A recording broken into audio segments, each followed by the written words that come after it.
மெல்கிசேதேக்கு யாருக்கு ஒப்பானவர்னு கேட்பேன். நீங்க தேவனுடைய குமாரனுக்கு ஒப்பானவர்னு சொல்லணும். இந்த மெல்கிசேதேக்கு யாருக்கு ஒப்பானவர்? தேவனுடைய குமாரனுக்கு. அப்ப தேவனுடைய குமாரன் யார்? இயேசு கிறிஸ்து. அதுல சொல்வோம் ஹல்லேலூயா, ஹல்லேலூயா. நல்ல கவனிங்க. இந்த உலகத்தில் இயேசு இருந்தபோது இன்னொரு வெளிப்பாடு சொல்ல முடிந்துட்டேன், இப்ப வருது. இந்த உலகத்தில் இயேசு இருந்தபோது 2 காரியத்தை அறிந்திருந்தார். அவர் நான் யோசேப்புக்கும் மரியாளுக்கும் பிள்ளை இல்லை என்பது அவருக்கு நல்லா தெரியும். அதனாலதான் சொன்னார், மனுஷகுமாரனாகி என்னை ஜனங்கள் யார் என்று சொல்லுகிறார்கள். எல்லாம் சொன்னார். பேதுரு சொன்னார், நீ தேவனுடைய குமாரனாகிய கிறிஸ்து. ஆகவே இயேசுவுக்கு 2 தெரியும், நான் மனுஷகுமாரன், தேவகுமாரன். அதிலே சொல்வோம். எத்தனை நான் சொன்னதை புரிஞ்சுக்கிட்டீங்க? கருத்தை பத்தில சொல்வோம். இப்ப நல்லா விளைவிக்குங்க. இந்த மெல்கிசேதேக்கு துவக்கமும் முடிவும் இராதவனாய் தேவனுடைய குமாரனுக்கு ஒப்பானவனாய். மெல்கிசேதேக்கு தான் தேவகுமாரன், தேவகுமாரன் தான் மெல்கிசேதேக்கு. கருத்தை பத்தில சொல்வோம். ஹல்லேலூயா. சில சபையில சொல்லுவாங்க, சீயோன் சபைன்னு சொல்றாங்கல்ல, நாங்க தான் மெல்கிசேதேக்கின் மறுமையின்படி ஆசாரியர். ஜாக்கிரதை. எப்ப தன்னை ஒருத்தன் சொல்லி நாங்க தான் சீயோன் போறவங்க, நாங்க தான் அன்னகர், நாங்க ரொம்ப பரிசுத்தவான்கள் சொன்னார அவனுக்கு தோத்திரம் பண்ணிட்டு தூரமா விளையிரு. கரத்தை உயர்த்தி எல்லாம் சொல்லுவோம். ஹல்லேலூயா, ஹல்லேலூயா. எத்தனை பேர் நான் சொன்னதை புரிஞ்சுக்கிட்டீங்க? கரத்தை உயர்த்தி நல்லா நல்லா நம்ம மெல்கிசேதேக்கு தாய் தகப்பன வம்ச வரலாறு இல்லாதவர், நாட்களின் துவக்கமும் முடிவும் இல்லாதவர், தேவனுடைய குமாரனுக்கு ஒப்பானவர். தேவகுமாரன் தான் மெல்கிசேதேக்கு, மெல்கிசேதேக்கு தான் தேவனுடைய குமாரன். கருத்து பதில சொல்வோம். ஹல்லேலூயா, ஹல்லேலூயா, ஹல்லேலூயா, ஹல்லேலூயா. என்றென்றைக்கும் ஆசாரியனாக நிலைத்திருக்கிறார். அப்படியான அர்த்தம். இன்னைக்கு வரைக்கும் ஆணையோட ஆசாரியர் ஆக்கப்பட்ட, மகாபிரபன் ஆசாரியர் ஆக்கப்பட்ட இயேசு என்றென்றைக்கும் உலகம் முடிகிற வரைக்கும் சபைக்கு, உங்களுக்கு, எனக்கு, நமக்கு பிரதான ஆசாரியராய் நிலைத்திருக்கிறார். கரத்தை உதவ சொல்வோம். ஹல்லேலூயா, ஹல்லேலூயா, ஹல்லேலூயா. ஓ ஜீசஸ்.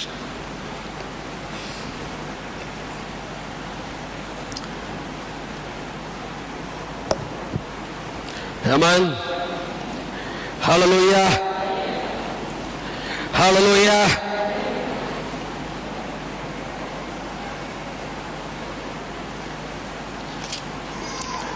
எபிரேயர் 5:8 வாசிக்கிறேன். அவர் குமாரனாயிருந்தும் பட்ட பாடுகளினாலே கீழ்ப்படுதலை கற்றுக்கொண்டு தாம் பூரணரான பின்பு தமக்கு கீழ்ப்படுகிற யாவரும் நித்திய ரட்சிப்பை அடைவதற்கு காரணராகி மெல்கிசேதேக்கின் முறைமையின்படி பிரதான ஆசாரியர் என்று தேவனாலே நாமம் தரிக்கப்பட்டார். அல்லேலூயா சொல்வா. இப்போது பிதா தன்னுடைய குமாரனுக்கு ஒரு பெயர் வச்சாராம்.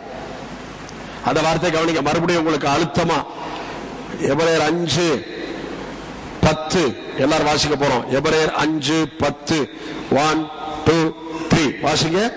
இந்த மெல்கிசேதேக்கின் முறைமையின்படியான பிரதான ஆசாரியர் என்று தேவனாலே நாமம். அப்ப தேவன் தன்னுடைய குமாரனுக்கு ஒரு பெயர் வச்சாரா? எதுக்கு பிறகு அந்த பேரை வச்சார்? உள்ள கவனிங்க. எதுக்கு பிறகு அந்த பேரை வச்சார்? அதைத்தான் நீங்க புரிஞ்சுக்கணும். எதுக்கு பிறகு அந்த பேரை வச்சார்? 9ஆம் வசனம் வாசிக்கிறேன். தாம் பூரணரான பின்பு. சொல்லுங்க, இயேசு பூரணரான பின்பு. சொல்லுங்க, வாய்த்தாரு சத்தப்பட்டு சொல்லுங்க, இயேசு பூரணரான பின்பு. சத்தம் பத்தாது. இயேசு பூரணரான பின்பு தமக்கு கீழ்ப்படுகிற யாவருக்கும் நித்திய ரட்சிப்பு அடைவதற்கு காரணராகி பிரதான ஆசாரி என்று தேவனாலே நாமும் தரிக்கப்பட்டார். அப்ப எதுக்கு பின்னால பிரதான ஆசாரி ஒரு பேரை வச்சாரா? இயேசு இப்ப என்ன ஆயிட்டார்னு கேட்பேன். பூர்ணர் ஆயிட்டாருன்னு சொல்லணும். இயேசு இப்ப என்ன ஆயிட்டார்? சரி, இப்ப இயேசு என்னவாய் இருக்கிறார்னு கேட்பேன். பூரணராய் இருக்கிறார்னு சொல்லணும். இப்ப இயேசு என்னவாய் இருக்கிறார்? ஹல்லேலூயா. இயேசு பூரணர் ஆனார்.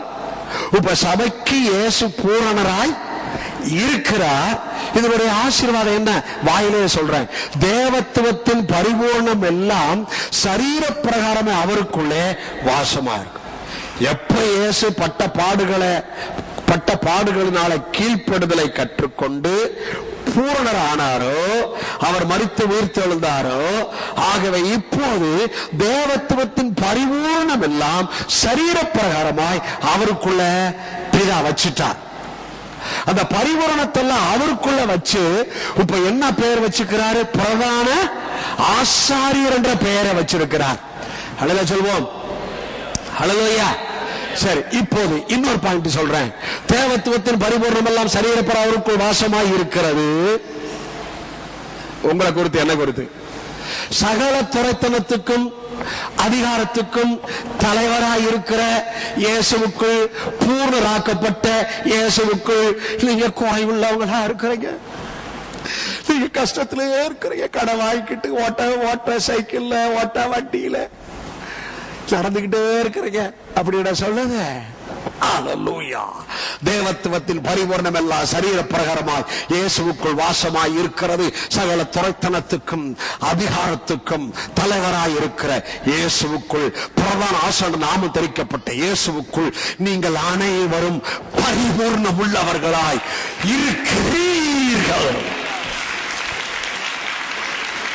இருப்பீர்கள் அல்ல, இருந்தார்கள் அல்ல, இருக்கிறீர்கள். இதெல்லாம் புரிஞ்சுக்கிட்டா, இத விளையிக்கிட்டா, இத விசுவாசித்தா அப்படியே ஆசீர்வாதம் வந்துகிட்டே இருக்கும். நல்லா கவனிங்க. இப்ப அவருக்கு பேர் என்ன? பிரதான ஆசாரியர் என்ற நாமம். அப்ப இயேசுவின் நாமத்தை அறிக்கை செய்யறது போல பிரதான ஆசாரியர் என்று சொன்னா அந்த நாமத்தை அறிக்கை செய்யறீங்க. ஆமென்.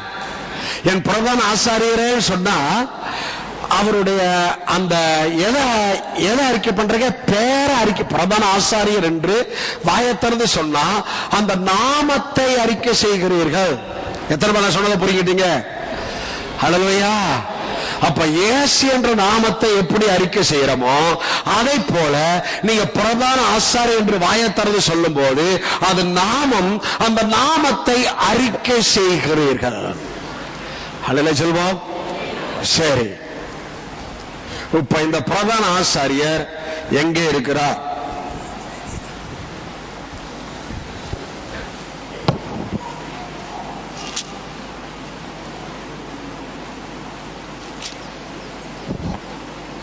கரத்தை உயர்த்தி சொல்வோம். ஹல்லேலூயா. ஹல்லேலூயா. இந்த பிரதான ஆசாரியர் முதலாவது எபிரேயர் 6 கடைசி வசனம் வாசிக்கிறேன். நமக்கு முன் ஓடினவராகிய இயேசு மெல்கிசேதேக்கின் முறைமையின்படி நித்திய பிரதான ஆசாரியராய் நமக்காக அந்த திரைக்குள் பிரவேசித்திருக்கிறார். முதல்ல எங்க பிரவேசித்தாரா? கீழே பூமியிலே அவர் பிரவேசித்ததை பவுல் சொல்லுகிறார். நம்முடைய நித்திய பிரதான ஆசாரியராக இயேசு நமக்கு முன்னோடினவராக அந்த திரைக்குள் பிரவேசித்திருக்கிறார். அல்லேலூயா சொல்வோம். ஆனா ஆரோன் இருக்கிறானே, ஆரோன் பிள்ளைகளும் வருஷத்துல ஒரு தடவை தான் மகா பரிசுத்த ஸ்தலத்துல பிரவேசிக்கணும். பரிசுத்த ஸ்தலத்துக்கு மகா பரிசுத்த நடுவில் என்ன இருக்கு? திரை இருக்கிறது. ஆனா நமக்கு முன்னோடினவராக இயேசு கிறிஸ்து ஒரே தரம் அந்த திரைக்குள் பிரவேசித்தார் என்று சொல்லும் போது பவுல் எதை சொல்கின்றார்? இந்த பூமியிலே உங்களுக்காக, எனக்காக உங்களுடைய பாவம், சாபம், என்னுடைய ஆக்கின, வறுமை, மரணத்துக்கு ஏதுவான வியாதி எல்லாவற்றையும் தன் சரீரத்தில் சுமந்து கொண்டு அங்கே கல்வாரியிலே பிரவேசித்தாரே, அதைத்தான் பவுல் இப்போது சொல்லுகின்றார். அல்லேலூயா சொல்வோம். ஹல்லேலூயா.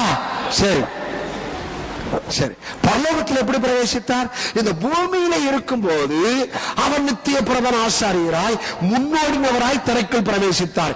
இதை எதை சொல்லுகிறார்? இயேசு இந்த பூமியிலே ஏற்கனவே சொல்லிட்டேன், அந்த நிலைமையில பிரவேசித்தார். உங்க பாவம், என் வியாதி, என் சாபம், என் குறைவு, என் சந்தேகம், குழப்பம், இது எல்லாம் எடுத்துக்கிட்டு திரைக்குள்ள பிரவேசித்தார்.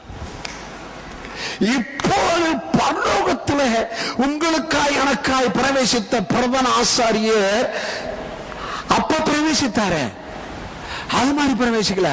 உங்க வியாதி, உங்க சாபம், உங்க வேதனை, உங்க வருத்தம், உங்க தாபம், உங்க குறைவு, மரணத்துக்கு எதுவான வியாதி, அதோடு பிரவேசிக்கல.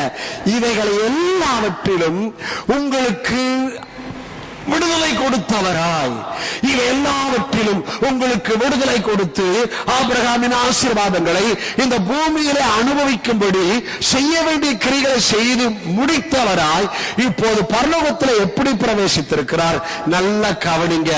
இரத்தத்தோடு. எதோட பிரவேசித்திருக்கிறார்? இரத்தத்தோடே பிரவேசித்திருக்கிறார்.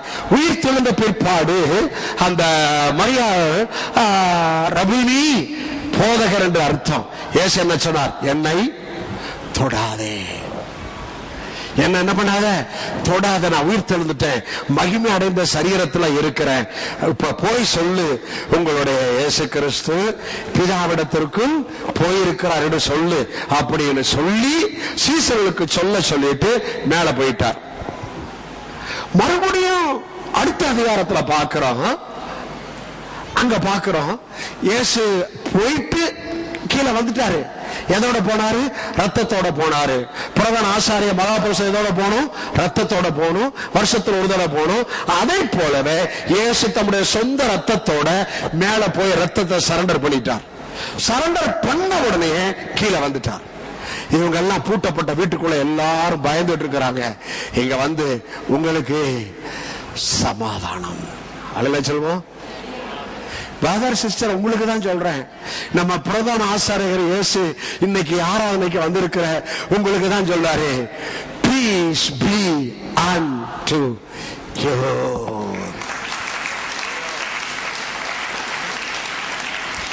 உங்களுக்கு சமாதானம். அப்ப தோமா இல்ல. அவர் சொல்றாரு, நான் அவரை நான் பாக்காட்டி நம்ப மாட்டேன், அவர் மேல கைய போட்டு அவருடைய காயத்துல விரல போடுவேன் அப்படின்னாரு. அங்க மரியாளுக்கு தொடாதேனாரு, மேல போயிட்டு கீழே வந்துட்டாரு. ஏப்பா தொட்டு பாருப்பா, என் மேல கைய போடுப்பா, என்ன தொட்டு பாருப்பா. ஏன்? அவர் மகிமை அடைந்த சரீரமாய் ரத்தத்தோட மகா பரிசுத்த ஸ்தலத்துல பரலோகத்துல நமக்காய் பிரவேசித்து அந்த ரத்தத்தை பிதாவிடத்துல ஒப்பு கொடுத்துட்டு அவர் கீழே வந்தார். கீழே வந்து ஹல்லேலூயா இப்போது சொல்லுகிறார், என்ன தொடுப்பா. ஹல்லேலூயா, ஹல்லேலூயா, ஹல்லேலூயா. எத்தனை பேர் இப்ப தொட தேவனை தொட எத்தனை பேர் ஆசை?